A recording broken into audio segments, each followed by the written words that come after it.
thought they missed it, so they'll probably get the recording afterwards. I had a few emails, so my apologies to everyone and to Mr. Rick. But we're ready to roll. If you don't know who Rick Howard is, I am going to do maybe 35 minutes on how great this guy is, and then we'll talk like the last 10. That works. No, in all seriousness, when I started into the NSCA as I was a Northern California state director, and I got the position because nobody else wanted it. And I was the state director for about 4 months, and then the regional coordinator that we had to step out, and no one wanted that spot. So all of a sudden I was promoted into the Southwest regional coordinator position. I had no idea what I was doing. I was supposed to have another mentor that was going to teach me how to do this, and nothing ever happened from that. So I had reached out to Rick and said, hey, I need some help. And between Rick and Catherine Russell and Mike Martino, they all kind of pointed me in the way, but Rick was just my right-hand man from the get-go, or maybe I should say I was his left-hand man or whatever. I was his understudy, and he was very patient because I was completely lost what to do. And that was my first impression of him. And, I just thought, what a kind, individual to take someone who he doesn't know at all. And he'd spend hours with me on phone calls, how to recruit and how to get speakers and what do I need at the event. And he and Catherine both just went way above and beyond. A friendship was born from that. And he's lovingly known in our house as Grandpa Rick. As the kids, they are all outside right now watching some painting being done, or else they'd be in here, I'm sure, hounding me to come and see you. But they ask every year when we get to see Grandpa Rick, and it's always a Nationals family reunion and such. So don't know if it's going to happen this year, if we're going to get to go to Vegas or not. But either way, I hope I get to see you soon, my friend. It's very good to see you. Thank you very much for joining us here today. And if you would, please, for those that may not know you, if you would give a little background about you, who you are, what you do, where your interests, all that good stuff for us. That sounds great, Robert. Thank you so much for having me on. It's so great to catch up with you, first of all, and to have the opportunity to talk to folks on what you're doing. You've done such great hard work to put all this together and to create that specialty and the information that everybody needs in order to move forward. So, when you were talking earlier about your days as the state director, regional coordinator, and then as the vice chair of the entire state provincial director committee for the NSCA, looking over all of the professional developments offered in every state and across Canada, I think we both come a long way. So it's been fantastic to be on that adventure together. I've learned at least as much from you as I was able to share with you. So it's been helpful, I think, to all of us, and it created such a strong program. You're talking about how when we were coming through, if you didn't duck, you got another responsibility. But now people want that job now, and it's actually it's such a great place, and it's been so cool to see some of the virtual conferences going on now with lots of people attending. Yeah. So that's really been fantastic to see that we've created something that's really living on, and that's really my dream, is to create something that lives on past me. Nice. So as part of a brief biography, initially I did my bachelor's in physical education at Temple University, graduated back in the 80s. Started off from there. Interestingly enough, most of my jobs were in hotel fitness centers. And I don't know how that ended up happening, but it did. So I worked for a big personal training company out of New York City, who would contract New York City, and they were contract managing a fitness center in Philadelphia. Economics, pricing structures, et cetera, are very different between New York City and Philadelphia. Philadelphia was, especially at that time, a little more provincial isn't quite the right word, but the pricing structure needed to be adjusted and needed to be different. So the company decided to pull out. And so the company, the hotel, offered me the opportunity to do that, to create a business structure to make that happen. So I did, and I ended up running 3 different fitness centers in Philadelphia, Wilmington, and Baltimore, Maryland, in hotels. So that was kind of my first experience, and through that I kind of got involved with a group in the school district of Philadelphia who had academies at that time in some of the high schools, and one of them was actually, it's called the Fitness Academy at one of the high schools, and they taught the students how to do intakes, how to do blood pressures, heart rates, fitness evaluations, and how to fix equipment, which was pretty cool because none of us ever really learned any of that stuff, but they knew this. And so I took some of those students on as interns. and loved it and had a really, really good time doing that. And then from there, it kind of all evolved, and I started doing some work with some of the schools with their strength and conditioning program. So I worked a couple of schools doing that. Ultimately, it ended up with me working for the school district of Philadelphia. During one of the other economic downturn times, the hotels figured out that there was a loophole in the contract we had, so that they could just basically say, thanks, but no thanks, we're going to walk away. And that's what they did. So that's happened to me as much as it's happened to anybody else, I guess. So you just try to build an opportunity out of whatever happens. As it turns out, I went to work in Philadelphia. I worked in the physical education department, then in athletics. Ended up getting all the way up to being the director of athletics for the school district. So that was very cool. So I got to see firsthand some of these kids who had great talent, but they had little opportunity. And at the same time, there was this really gorgeous structure built in the suburbs of Philadelphia. There was this elaborate sports training center. So I saw a lot of these kids who didn't have great talent, but they had lots of opportunity. And just through that exposure, they got better. And I'm like, oh man, if I could do something, my initial goal was really just to level that playing field, to be able to get some of those kids able to have that same opportunity. And in Philadelphia, I had that opportunity. I worked on the athletic council. So when we would have hearings for students who were struggling academically to try to help them get through, because a lot of them just thought that by playing sport, they would just get through. And when they found out that wasn't going to happen, well, then we started creating different measures to do that. And in that job, I actually worked in middle school athletics predominantly. And that allowed me the opportunity to really help to grow the program. So we created different sheets where the kids had to actually demonstrate skills before they could play contests. The way it had run, and not in every school, but in too many schools, we found that the teachers would volunteer to be the coaches. Well, they got paid, but they would be the coaches because that gave them 2 afternoons off from school to go play contests. And then the kids were like, oh man, I love this teacher. I'm going to do what they say because they're going to take me out after school, go play games. But they didn't practice. So we ran a Christmas tournament one year, and I'm like, oh my God, there's only one person that we saw on a team that could dribble for this Christmas basketball tournament. So the other 4 athletes, their job was just to get this one person the ball. So if the other team could figure that out, it turned into quite a struggle. I'm like, wow, we really need to back this up. So I really started looking into how to do more of that. And that is what really got me into the NSCA. They actually used to run volunteer sessions at the national conference. And Virginia Meyer ran one back in, I guess it was 2003, and said, gosh, if you have any ideas for this. And that happened to be the same year that Juan Carlos Santana did a presentation on that nothing is new in our industry. So he was showing how they did kettlebells like hundreds of years ago, like women's gymnastics at the YMCA, and fitness had been going on for over 100 years. So I'm like, wow, this is pretty cool. But at the end of his presentation, he was talking about who thinks there should be daily quality physical education. Everybody's like, oh yeah. But nothing happens after that, of course. You just go home and wait for next year. Yep. So I'm like, wow, we really should do something. I taught phys ed for a few years, so I knew what that was like, worked in the phys ed department. So I talked about, should we really start something for those in the NSCA who are interested in training kids? So I talked to the guy who ran the high school special interest group, because he came back to me and said, look, this special interest group really is K to 12, but we call it high school. I'm like, yeah, but nobody knows that. I'm more than happy to work with you. It wasn't my vision growing up that I would start a special interest group. But, we figured out there was enough of a difference that it made sense for us to have 2 separate groups, but to work together whenever we could. So that was our initial plan. So I started what was then the Youth Special Interest Group at NSCA. So that's grown and grown and grown. We have a very big Facebook presence right now, which I'm very proud of. We were able to create position statements, different things that we do. So we created a position statement on long-term athletic development, which we can talk about it in our conversation today. But a lot of times people don't understand what long-term athletic development means. And a lot of the position statements that had come out previously, and even the one that we did, was still largely youth-centric, in terms of here's what happens to kids when they should start developing and playing sports. Here's what happens up until the time they stop. And a lot of that was kind of based on an Olympic model, where the age of acceleration and excellence in athletics for Olympic athletes generally peaks around 25 to 28 years old.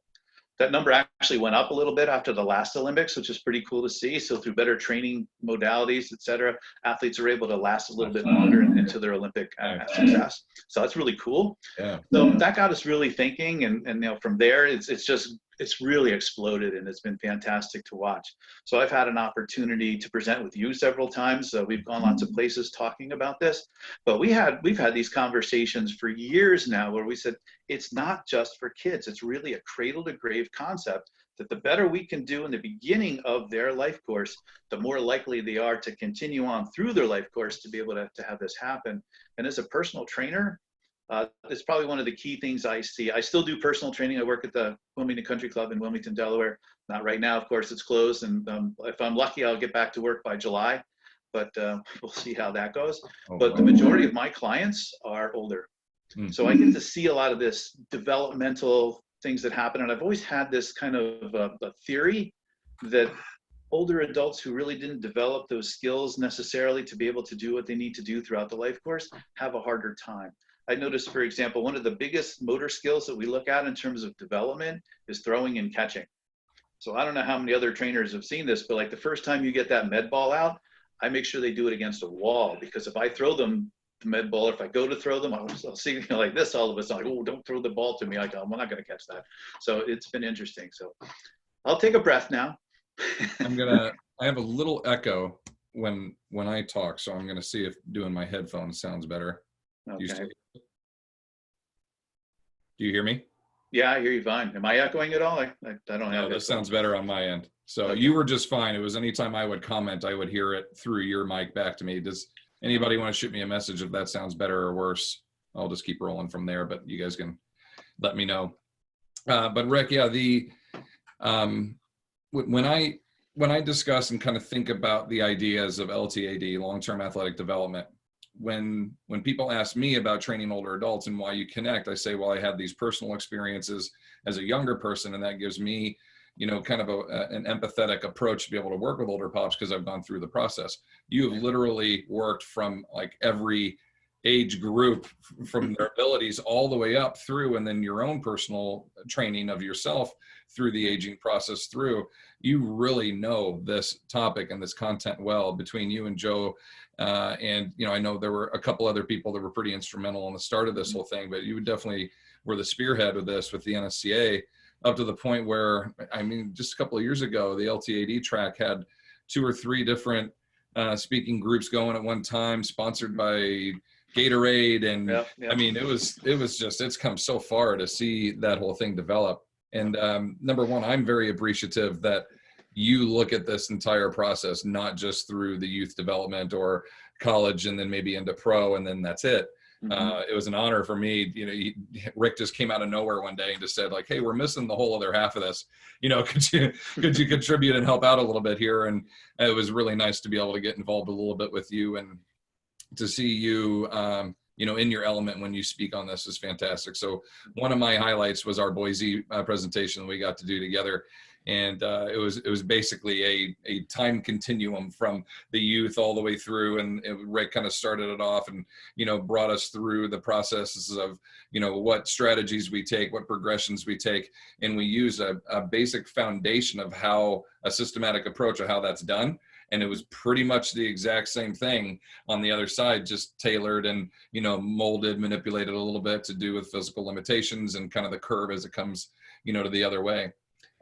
So with all that being said, one of my favorite parts of your presentations, where you kind of talk about like the first 3 years of life and the last 3 years of life, and how similar those are in a sense of, we are relying upon others to help and take care. And we have some challenges on both ends. Can you kind of start us off with the idea of like the youth development mindset, when we really start to see a good, psychomotor movement pattern, a cognitive connection, and effective relationship start to come between learning how to move efficiently and the systems kind of coming together? And just give us a little intro to that, so we get a little bit better idea of what LTAD is in the start, and we can roll from there. Yeah, that sounds great. I think the first place to start is, what is LTAD? I made a big mistake a couple years ago. I was presenting at the Personal Trainers Conference, and my first question was, how many of you even know what LTAD is? And out of the room, maybe 2 or 3 people raised their hand reluctantly almost. I'm like, oh man, I should have explained this better.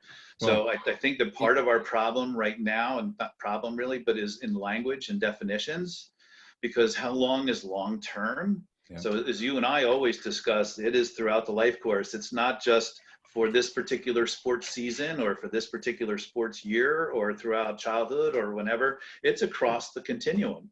So that often gets lost.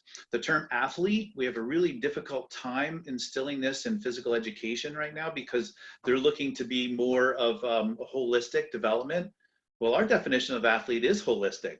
It goes back to Dan Bowerman from Nike. He always said an athlete is anybody with a body. Tom Ferry with the Aspen Institute, who's doing a fantastic webinar right now, he says the same thing, anybody with a body. And Margaret Whitehead, who's kind of like the princess or the queen, if you will, of physical literacy, says, it's within our own given level of ability.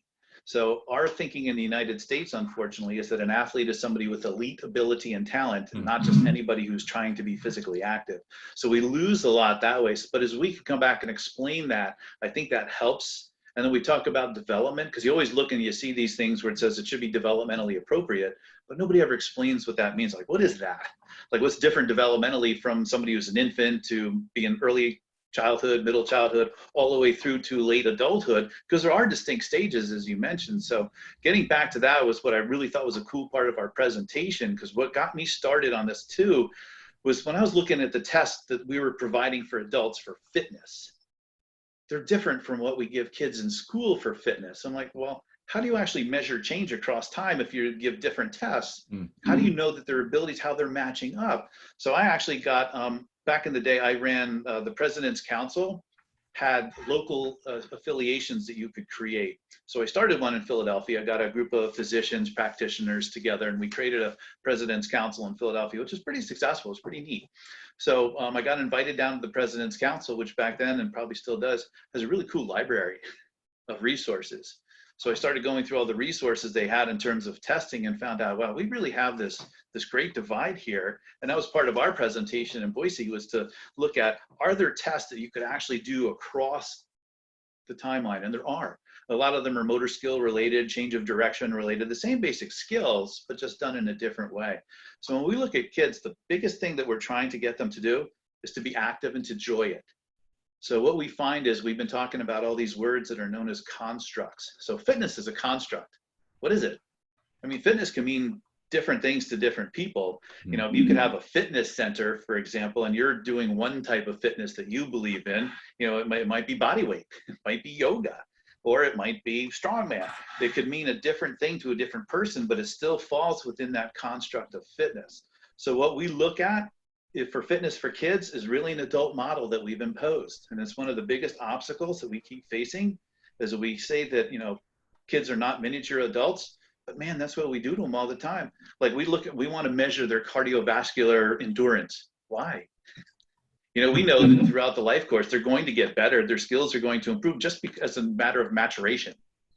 So what we really need to measure is, are we helping them to get better than they would have had we not had any intervention at all? And so the best intervention is bringing it back to their level. What do you like to do? If you look at the physical activity pyramid, the base of it is things that people hate. So the base of the physical activity pyramid is park far away from the store. Like, what? I drove my car. Why am I parking far away? Take the stairs instead of the elevator. I'm like, really? Do chores, household chores. I'm like, Vacuum. Yeah, vacuum. Like, that's not what people like to do. The base of the physical activity pyramid should be what you like to do. Put that there. Build on that. So the same applies whether you're talking with kids, older adults, or anybody in between. What do you like to do? And, that's one of the first questions I ask in my evaluation when I have somebody come in. What do you do now? What do you like to do? And you've talked about this all the time too. What is it that you want to do that you can't do? How can we get you there? So these are really important questions, and they're not asked because we have our own definition of what we think fitness is. So we think if we're measuring these certain parameters that we're leading them down the path to fitness. But if you think about it, most people don't care. That doesn't mean anything. One of the slides I remember you were showing this, I don't remember the exact percentage, but there was some kind of correlation between, entry-level physical education, the enjoyment levels, and then obesity levels later on in life, and how if they had good instruction and enjoyed what they were doing, they had lower BMIs, as they continue to go through. That's very similar to, you know, reading and writing at a younger level and being able to carry that, like those developmental years early, they need to be enjoyed, not just checked off, right? Like there was a big piece to that. So I remember that was a kind of a key takeaway that I took from that, where it's maybe you're not so strict or restricted in the terms of your block calendars and but as long as the kids are enjoying themselves is definitely more of an important outcome. Exactly right. Yeah, yeah. So part of that was they found that the peak physical activity levels across the population occurs at age 6. I'm like, what? How can this be? So from 6 years old, it's a downward slide for the rest of your life. I'm like, oh wow. Boy. So I'm like, all right, so what causes that? What happens at age 6? Full day in school is what happens. So all of a sudden, you know, all this physical activity that kids get, because they're not in school, now they go to school all day. And so all of a sudden it's like, oh, you know, our testing is the most important thing. So my granddaughter's in 1st grade, and she came home with like hours of homework and a book report. I'm like, what is this? What's happened? So, you know, the same mentality that's been applied for travel teams and elite teams for 6, 7, and 8-year-olds is now trickling into the educational process too, that we think we have to get that head start. But that flies in the face of everything we know developmentally. We know that kids need time to explore, to learn, to be part of the process, to be asked what works for them, to be shown different experiences, but we're not giving them that. We're all of a sudden telling them they can't move anymore. I'm like, oh, that's a shame. So societally, if we look at it, we don't value movement. First thing we want to do is cut phys ed, get rid of recess, you come home, you work. You know, the current structure is that, you know, you have to, if you're not doing something structured, you're not moving. If there's anything that's been a blessing with the pandemic, is that if kids are getting outside, they're learning to move on their own again. They're just going out and having fun. So that's been great. Parents are saying, all right, you know what, it's physical activity time. I can't have you stay in the house for how much longer, I'll go crazy. So that's been great to see. And I see so many comments from people like, wow, I see kids out playing again. I haven't seen that in years. So so we're kind of getting back to that mentality to see what that looks like, because the other thing you were talking about, it's called there's a threshold. It's called the proficiency barrier. So for kids by around age 9 or 10, roughly, they should have competent skills in a lot of fundamental movements: walking, hopping, skipping, jumping, etc. And it's very similar to academic preparation, that if you're not reading at grade level by 4th or 5th grade, you're less than likely to be an excellent reader as you go through life. Same thing with these movement capabilities. If our kids are not learning to move well, they're not going to want to move. So, you know, I'll usually ask a room, how many of you love math? And, you know, hardly anybody ever raises their hand for loving math. But it proves the point that if you don't love something, you're not going to want to keep doing it. It really is about that self-efficacy, that we have to show you that you want to value it, and you feel comfortable enough doing it that you'll keep doing it. So that's really what that came from. Yeah. And now moving from, you know, you're kind of looking at things from 6 to 8 to 10. Now we're starting to get closer into puberty and making that transition. And now, what are some of the challenges that we can anticipate, or, you know, kind of see coming down the road from the you know, training into pre-puberty through that process, and also boys from girls? I know girls tend to develop a little more athletically and physically earlier on than the boys do, and so on. So take us through that a little bit. All right, well, there are 3 problems: early sports specialization, adults, and adolescent awkwardness. So we'll go through each of those. So early sports specialization, and it's kind of tied to the adults piece. We created an adult-centric sports model. And I often tell the story, like, who knows how Little League Baseball got started, for example? It got started by an uncle whose nephews came to visit him who didn't know how to play baseball. Like, wow, what a great opportunity he had. I said, all right, well, here are the skills that are necessary for you to learn how to play baseball. So what we're going to do is we're going to have you learn, how to throw, how to catch, how to run, how to strike, how to do all these different things that are very exciting for you to be able to do. But that didn't happen. What he did was he watered down the adult version. So they made the base path shorter. They made the ball smaller, the bat smaller. Then they decided to create a league and a tournament and all the rest of that. So they just basically made adult baseball, and they made it pint-sized. So they made kids miniature adults. So that's how our sports system works. So when everybody complains about how adults have taken over youth sports. They haven't. They created it that way. So we need to figure out how to give it back to the kids so they get to play and learn and figure it out. Just like we used to with free play, where kids had the opportunity, make up your own rules, figure out how to do it. Move in, move back, like we all used to do when we played. Like we all figured it out, but kids don't get to do that anymore. I did a presentation a number of years ago, and I used this slide and saw these kids sitting in the dugout. The coach hadn't shown up yet. They didn't know what to do. We would have gone out there and played and made up our own rules, but they just sat there because they had no idea what to do until the coach arrived. So from that, it's gotten this thing that if you're not playing on that sports team and you're not moving up those ranks to be an elite player, you get left behind. So that really gets back to the maturational status. So kids who are early maturers, who do end up developing a little earlier than their peers, they're the ones who get all the playing time and all the opportunities just because they develop faster. Gotcha. So there have been some strategies that they're trying to put into place to be able to offset that. But if you look at most of our youth sports programs, they are based on your chronological age, how old you are, when's your birthday, that's the cutoff, and here's what league you're in. That doesn't really work for a lot of kids. And if you look at it statistically, and Malcolm Gladwell had this in his book Outliers, if you look at the end of the day, those who are able to get through that and be late maturers who haven't been burned out from all that early exposure, they tend to be the leaders later on. Tom Brady's probably one of those examples people lean to. He was born later in that process. He was not an early maturer at all, but look at how well he did in the NFL. I mean, he did terribly in the combine, but he's done great in the NFL. So we really need to look at that and get parents to understand what the purpose of youth sports should be. I was on an interesting call last night. We were talking about the economic impact of youth sports. Youth sports is a $26 billion industry. Billion with a B. Wow.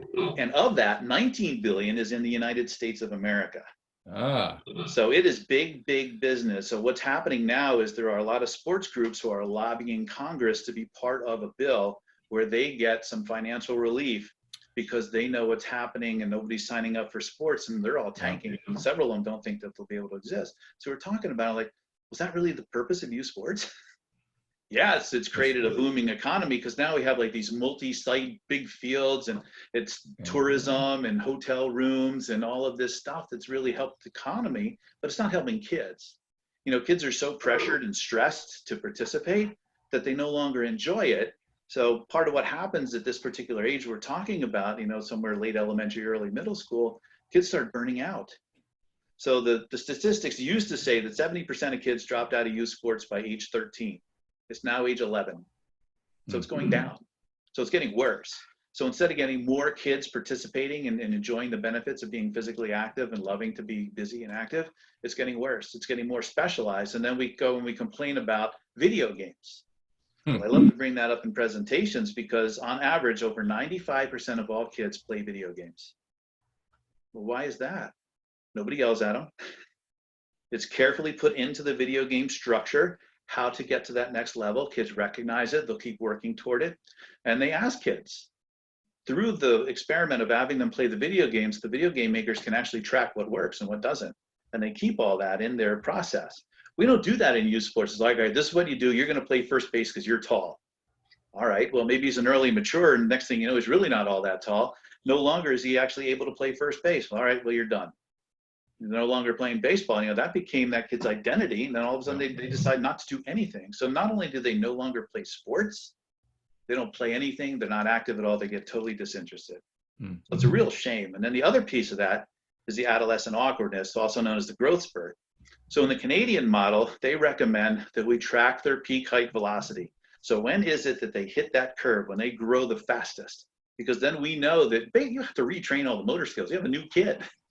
So all of a sudden you have somebody who's completely different from how they used to be. So you have to go back and instill that in them. But oftentimes we don't. We're like, what's the matter with you? And then the kid gets yelled at. And so no wonder that it happens to be about the same age where kids are dropping out of sport because we're not following that developmental continuum of relatively age appropriate activities. And then they don't want to do it anymore. So we have to recognize that not only do we need to train fundamental motor skills, we need to retrain fundamental motor skills as they go through the growth process so that they're ready for that next level, because we're losing way, way too many kids in this process. Yeah. Yeah, it's something else I like that you mention often is with that early specialization is that it's constant now too. You know, I had a kid, Cooper, who's a discus football player, but was also throwing.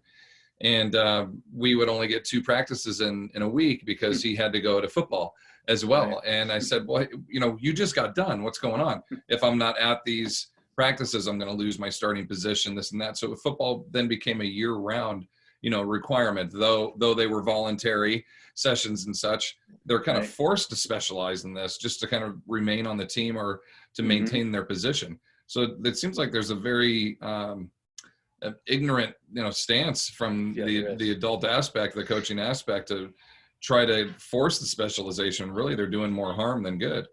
And well, you know, they get sold on that notion too, which is unfortunate. As parents, they think that that's what it's supposed to look like, and that if they're not keeping up with the other parents, then they're going to fall behind, and they're doing their kid a disservice. When you talk to parents, they really just want their kids to be happy, but then they don't really follow through on what actually is making the kid happy, and that's why there's so much stress. Well, to piggyback on with the happiness that and the specialization, another big component that you talk about often is being a multi-sport athlete and not having to stick with this. So I know there was what was it, a couple of years ago, they were talking about 25 or 22 of the 32 first round draft picks were multi-sport athletes, and they had some correlations between how successful they were, and ones that specialized early were more injury prone, less successful, etc. We really see this more coming into kind of high school and then into college, and you know, as more of an issue, not being a multi-sport athlete. Would you say that's accurate?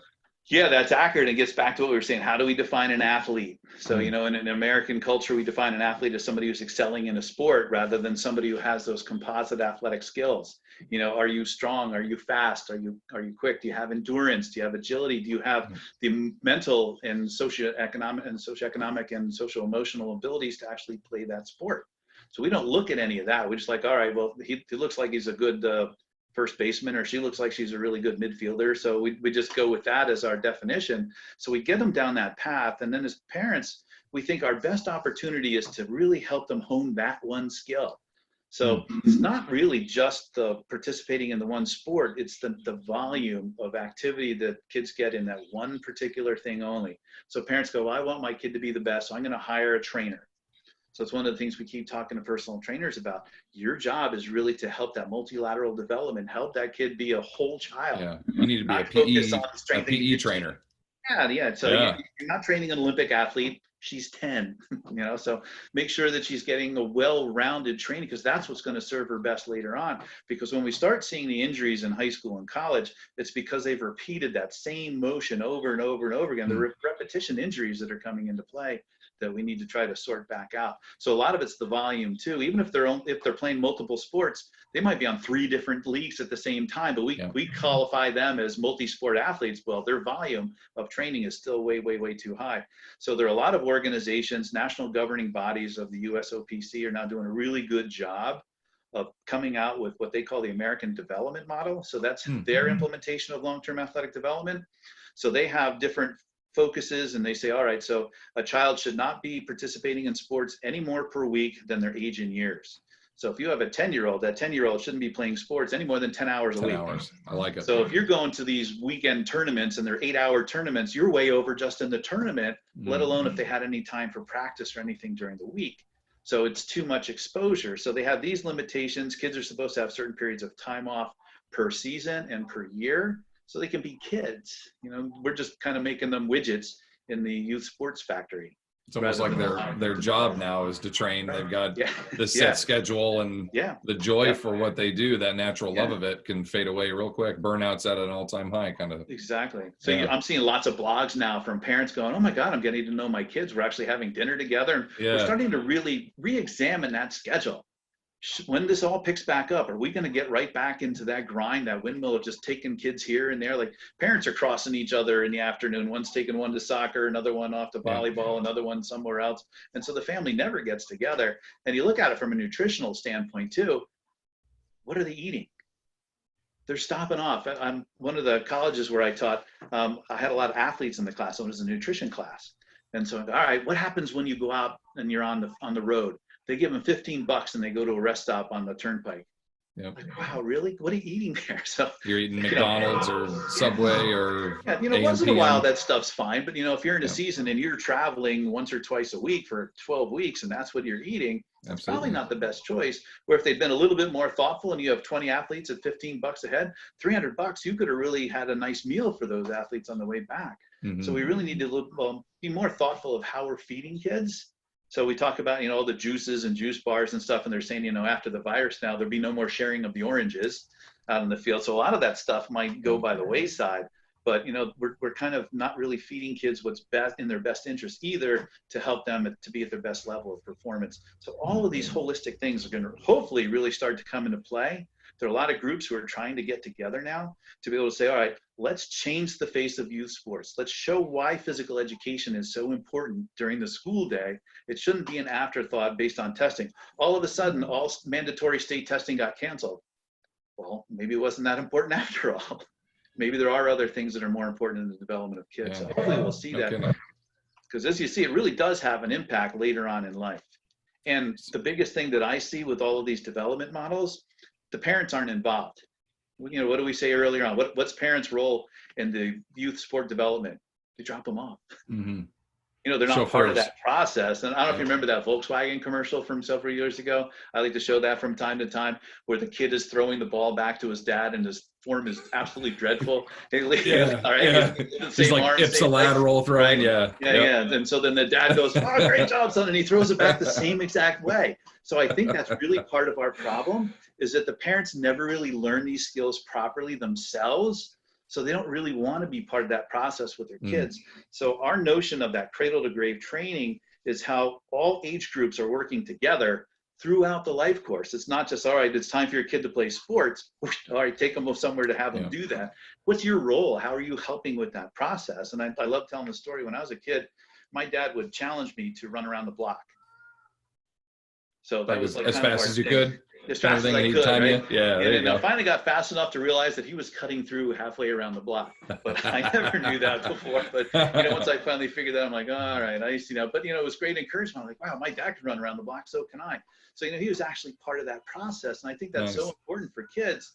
Then even on later on when being active, like how many adults don't exercise with their kids? You drop the kids off and then maybe you go to the gym for an hour.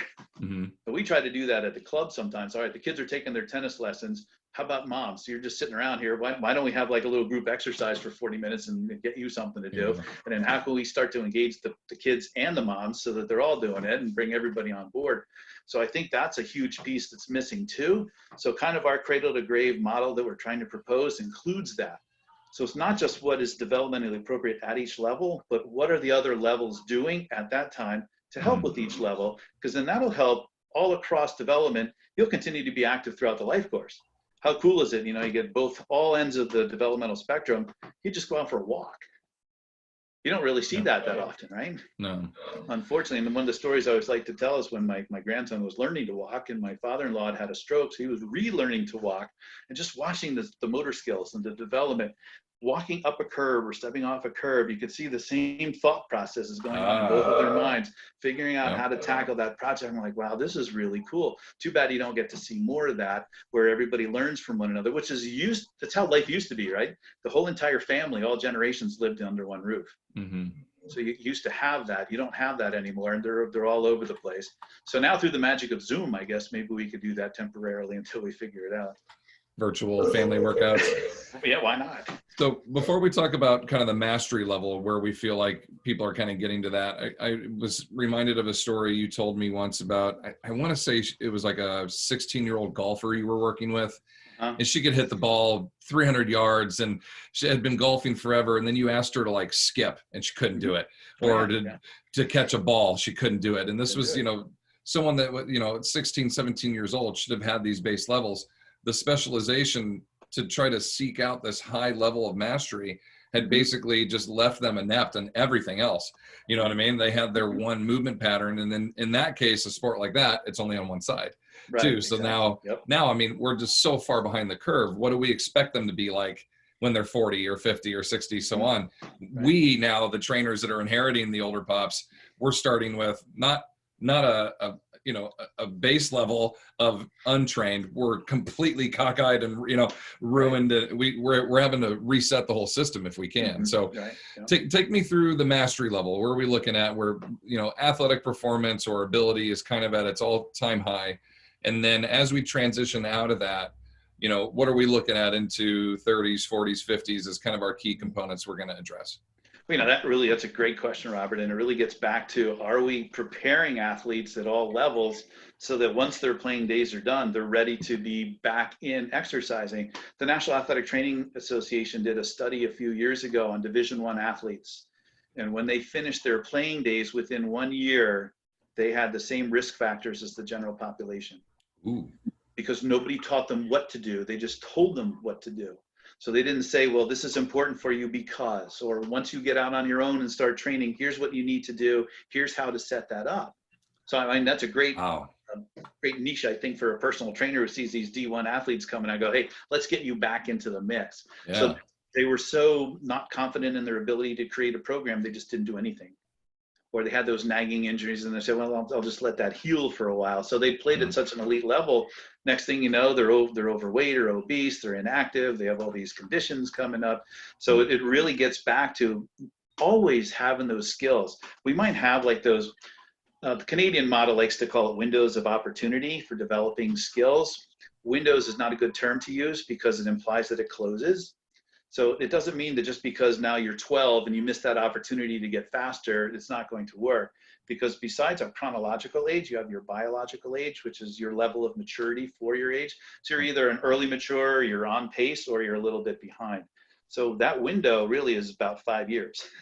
So if you have 2 windows for speed between 7 and 9 and 11 and 13, it's really between 5 and 15 years old. You don't know where that's going to happen. So you need to train that all the time so that you make sure that your athlete is getting that development properly. So all of the fitness attributes, and that's one of the things I really like about the paper that we did for long-term athletic development. We adopted Dr. Lloyd and Oliver's youth development model, which showed that all physical attributes are trainable across childhood and adolescence.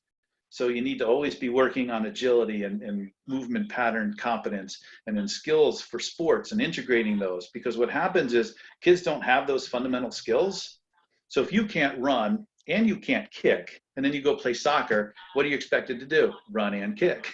So you can't put those 2 motor skills together into a movement pattern. So that's why with little kids, they call it swarm soccer, because they're all huddled around the ball, right? And then the one kid who's a little developmentally better than the others, he runs up or she runs up and kicks it, and it's like, ooh, wow, look at that. And then they all swarm back over where the ball lands, rather than, you know, developmentally setting it up so that they could be more successful. So that once they get to that elite level, they have all of those fundamental skills. The cool part, like I just said, is it is trainable. So for that golfer I was working with, I was able to help her through the different movement patterns, which substantially reduced her injuries. Because like you said, golf is a unidirectional sport predominantly. You know, even if you're left-handed, you're usually taught to golf right-handed. Yeah. So you're able to see that having her move in different movement patterns, it actually helped her golf better. You know, that was really her outcome. So I just want to golf better. I'm like, okay, well, try this. And, you know, they kind of look at you funny at first, like, well, yeah, here's a football. Yeah, here's a football, right? I worked with a group of swimmers. It was so funny because they're just so used to being in the water. I had them play basketball one time. It was one of the most, oh my God, I'm glad I didn't record it. They were horrible, but they had so much fun. And they started, you know, you don't have to say, all right, let's do these skills and drills. I'm going to have you do shake and direct, you know, change in directions, running clockwise, counterclockwise. Give them a ball. They'll figure it out. You know, they say the best way to develop speed is to chase or be chased. Put different games out there where they actually have to learn how to do that. They'll figure it out. If we don't give kids the ability to solve those movement problems, and not always successfully, but to start thinking through that process, they'll never figure it out. We can't keep handing it to them. And then as they get into adulthood, I found that even with my older clients, I still do motor skills training in every session. Something, you know, most of my clients, and it's interesting, like with golfers, one of the best things that they've shown for golfers, 2 things are very helpful for golf club head speed. One is grip strength, and the other is vertical jump. Most of my older golfers can't jump rope. They never learned. Let alone max jump. But I get the deer in the headlights. I'm like, oh, no, please don't make me do that. So I'll try to get them to do it even without the jump rope. Oh, it's horrible. So I just go back to different skills of, you know, having them do like just a little skip to start. galloping, that's a whole nother subject, but, at least to get them to do some movements that's a little out of their comfort zone, getting them to be able to figure that out. So I think no matter what age level we work with, we can still do that. So when we're talking about across the developmental continuum, get everybody on the same page, always develop those skills, include them all the way through. So I do fundamental motor skills stuff with my clients all the time, even though with the med balls, and they love slams to get, the stress level out. But I had one guy, the first time he did it, and I said, all right, keep your head out of the way. Boom, he had glasses like you. They went flying up in the air. And okay. So you learn, not everybody figures it out, even when you tell them to. And so you say, all right, second time we'll figure it out. Nope. Second set, he did the same thing. So then he figured it out. So it takes some of us a little longer, but I think it's important that we allow them to figure out how to do it without coaching them through everything, because we've set it up. And if you look at all the stuff that's going on for positive development and positive mental development, you go back to, are we actually giving them the opportunity to fail? So the Positive Coaching Alliance has something that they use with their athletes for flushing the tank. Yeah, so I love that. Yeah, so if somebody makes a mistake out on the field, they do the motion of flushing the tank. Say, you know what, it's done. Forget about it. I'll move on. Because so many times kids are so worried about what their friends are going to think, what their parents are going to say, or the dreaded car ride home. Yeah. Right. Where you get nitpicked, scolded the whole way home, and it just gets in their head, and then they lose it for the whole game. That just says, just let it go. It'll be fine.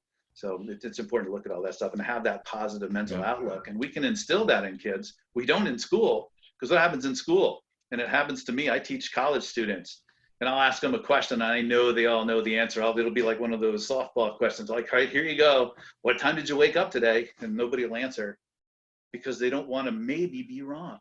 And they've learned that through their academic program, that you don't want to be the one called on in second or third grade and not know the answer. Because that's going to ruin you for life, right? So we don't do that right with kids coming up through elementary school, and then they never want to answer the question. So we need to be able to do that in school and in the sports process too. The movie with Kevin Costner, For the Love of the Game, he has a line in there where he says, "Clear the mechanism," and it's his moment to kind of flush, like like you were saying, right, to clear all that out, to flush it out, and to get back to like be in the moment right now, to recognize what it is I need to focus on and to do. And that's a cue that I like to use. I don't work with a whole lot of youth or teenagers, but even with my adults, when they come in, I can see, you can see when you start working with someone long enough, you can see what kind of stress they have without even talking to them. You can see it on their body. They're coming in and they're shaking and the neck's all tight, and you're like, yo, let's just take a minute. This is Rick's hour for the next hour. Clear the mechanism. Like, let all that go for a second. And let's maximize the next 60 minutes here, to the best of our abilities. Because as we are now kind of moving out of, late 20s, early 30s, we're starting to transition into real life, quote unquote, away from college and such. We're seeing stress levels and, all these other risk factors start to come up, because we have so many other areas of focus and so many other areas of things that, we're feeling need to take priority over taking care of our own health. And so I remember you were talking to one of the moms that you trained, and you were asking her about her routine and her programming, and she's just like, I don't have time for any of that. My whole priority is taking care of my kids. And you said something along the lines of, well, if you're not around to take care of your kids, well, what good is that going to do for them? And that she had a little come to Jesus moment there, kind of recognizing like, okay, at least I could do 2 1-hour sessions a week, to try to prioritize this. So with that kind of mindset, what are you really trying to emphasize with your 40, 50, kind of 60-year-old clients now, as we're kind of working the other half of this curve? Where are your focuses that might have been different from before, and where are your similarities too? That's a great question. The similarities, and it sounds really kumbaya, and I know that, but that doesn't matter, is the wellness wheel. And, most people are like, wellness, what the hell is wellness? Wellness is another one of those constructs, right? What is it? But there are different dimensions of wellness that we talk about. The original one that was created had 8 different dimensions. And so I always look at that because it's a great visual for people, no matter what age they are. They have them set up for kids as well as for adults. So like I said before, I like to find something that I can use as a measure across the generations to see how you're matching up there. So physical health is only one dimension. And we spend so much time working on the physical health to the detriment sometimes of some of the others. You know, I talk about that golfer during the summer.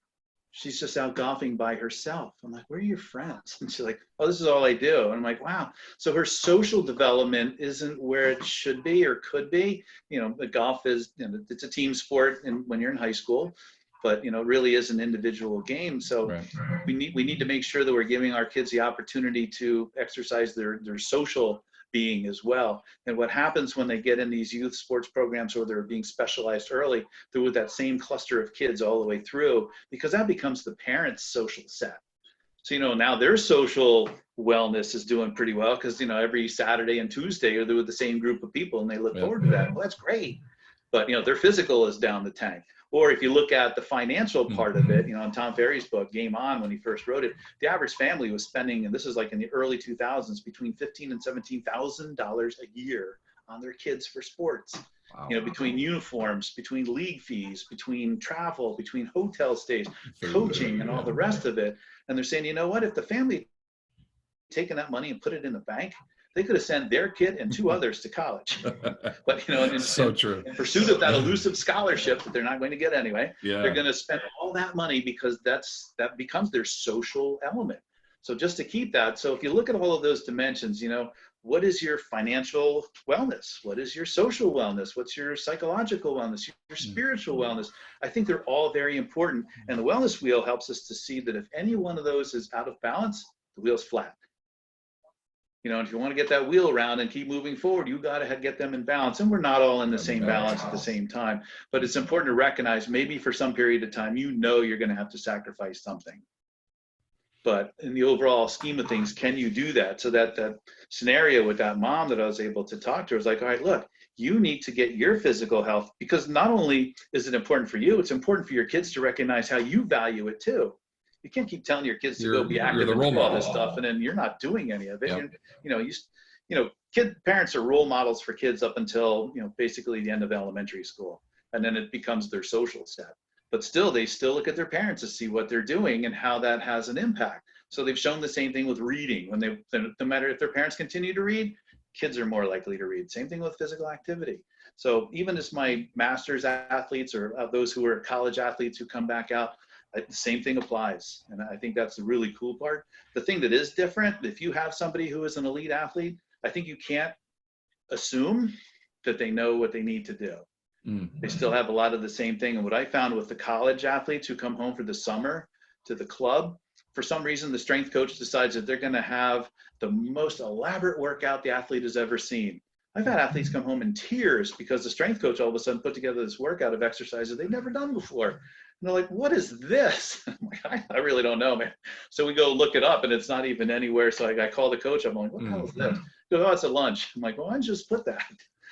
So, you know, just to figure all that out. And just because they're an elite athlete doesn't mean they have those fundamental movement patterns. So what can I add to their process? You know, for golfers, I always talk about, since they always rotate in a counterclockwise rotation, what do I do to get them to move clockwise and make sure I put that in their program? So it's not just the movement that they do, because too many personal trainers and strength coaches will replicate that same motion. It was the same thing we had with endurance athletes. They just have them doing high rep work. I'm like, they're already doing high rep work. Get them stronger and more powerful. So adding those dimensions that they're missing, I think, is really important. And then it's an education of the parents, whether they are an elite athlete or not, because a lot of the parents that I deal with is always the wrong word to use, right? So the parents that I'm associated with, that I talk tolerate. with, right? But, you know, we use that word and we turn them off right away. I'm not dealing with, you know, they do really want what's best for their kid.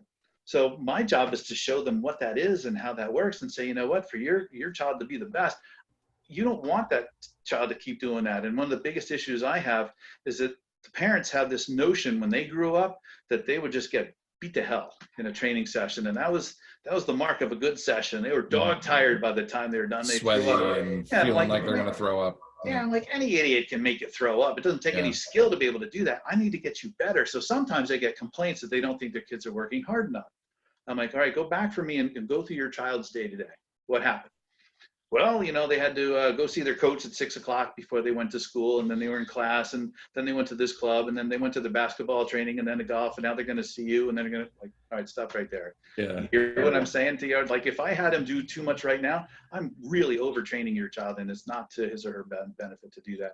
So it's really it's an educational process. And I think it is for youth sports, that if we're going to look at what is in the best interest of kids, kids don't care about wins and losses. You know, the research shows us the kids would much rather be on a team that goes 0-12 and they get to play and have fun than to be on a team that goes 12-0, but they're under scrutiny and pressure all the time and they don't get to play. That's not fun for kids.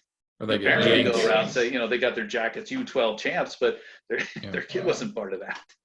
So it's unfortunate, and we have to bring that back. My wife had an experience playing where, if there was, and she was a softball player in college, if there was a moment of a mistake being made, they would get pulled. And they had just this cycle of athletes that were, you know, in each position, there were 5 outfielders and there were only 4 outfielders on the field at the time. I believe softball has 4. And so they would, you know, whoever made a mistake, that person got pulled, and you didn't get chances. It was, right. So you're constantly in fear of making a mistake, which makes you play tight, and you're not flowing, you're not loose, you're always in fear of. And then the overall experience of it is just not pleasurable or enjoyable. Right. Yeah. So it's really to their detriment quite a bit, and it trickles down all the way. You talked about the car ride home, the parent that was great at their sport that's now nitpicking their kid, and it's like, I get nitpicked and pulled by the coach. I got you up my ass in the car ride home. This, and you wonder why I burnt out at 18 and I didn't want to do this anymore. Exactly, you know? Right. Yeah. So we talk about the different mindsets. You know, there's the growth mindset and the fixed mindset.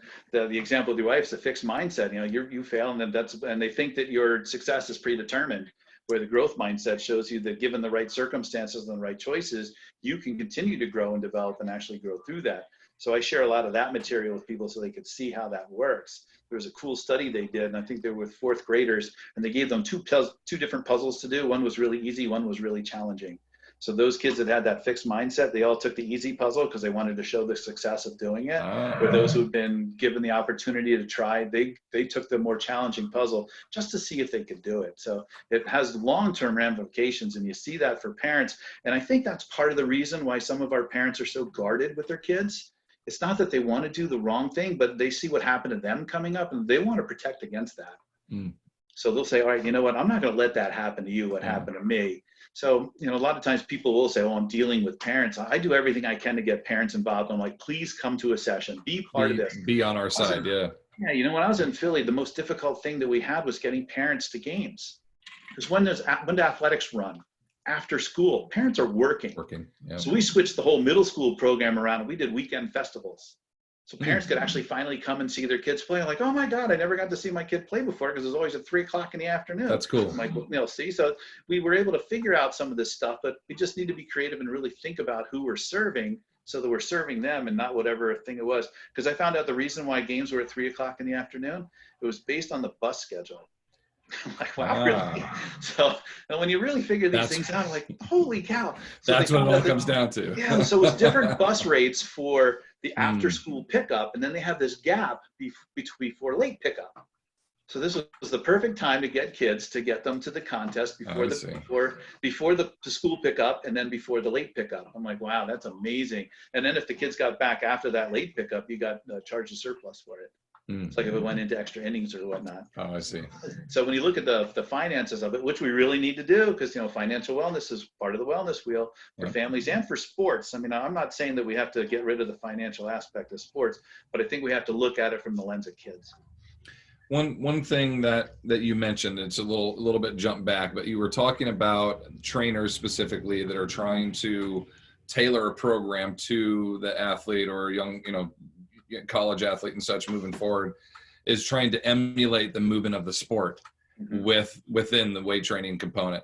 And I remember when you came out, I had you come out and speak at Arden Hills at one of our regional events, and we were setting up, you were doing a strongman program, and we were setting everything up, and you looked over and you saw a kid that he had like a 20-pound med ball, and he was scooping, throwing it against the wall and coming back, and you came over and said, what's your sport? And the kid said golf. And I remember you just kind of sitting with him for a minute or two, talking to him about, you were making yourself so slow. And this, you know, the whole idea of this, you know, if you don't have the education and come behind the idea of how to create power production, right? Right. We just default to the idea of like, I'm just going to do what they do in their sport, but I'll add weight to it. And what a detriment that, I mean, that's, you know, we're completely fighting every component of that other than just you're practicing the same action. It's not very transferable at all. So that was a very good lesson for me to kind of see from you, and you didn't make the kid feel bad about it, or you took some time to kind of discuss that with them and go through it. And, that's a sign of a teacher. And I see that two things that really stick out from really great speakers are almost always teachers, because you see them teach, they present every time they're teaching one of their lesson plans. And that was something that I got from you right away, is like, I want to have that kind of confidence and that fluidity to my programming, to my presentation when I go through. And that was one of your pieces of advice when I asked you, how could I improve? You were like, just start teaching more. Like, and I ended up getting involved with the personal training school here, and I got the opportunity to do that.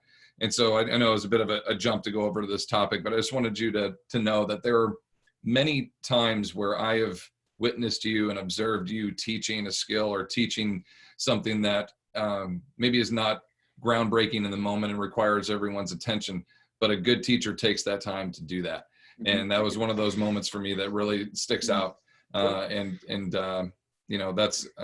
something that I find very admirable, Well, thank you so much. I'm going to have to get my front door widened now to get my head. Yeah, no kidding. Well, I just, I think people can tell our friendship. We've been buddies for quite a long time here, but to go with friendship, you've been a great mentor, and you continue to lead in the field, specifically in this area. Your content that you put on social media, your presentations that you have out.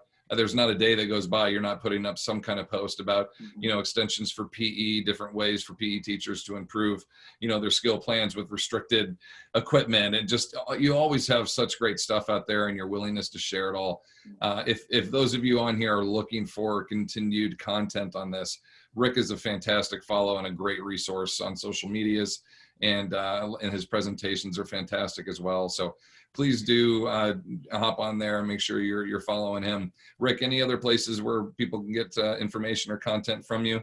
And, I really appreciate the plug, because I do this stuff for plugs. I do it because I love it, and I think from what I hear, it kind of comes out like I would talk about this all day, any day, because absolutely, it's my passion, and I think that's what we all need to find that we can talk about. So based on that, what we're doing right now is Tony Marino, Joe Eisenman, and I have put together what we call hashtag LTAD chats.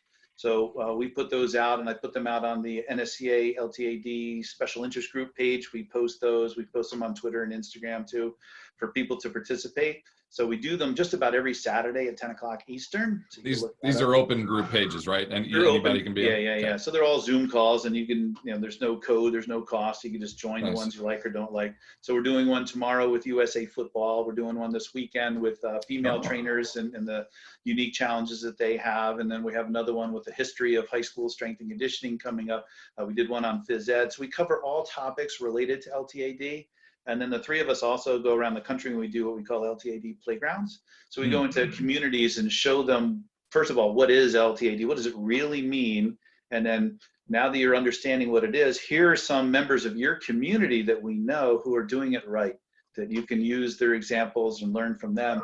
And then we try to put together an accountability piece, like, all right, so now moving forward, here's what you can do.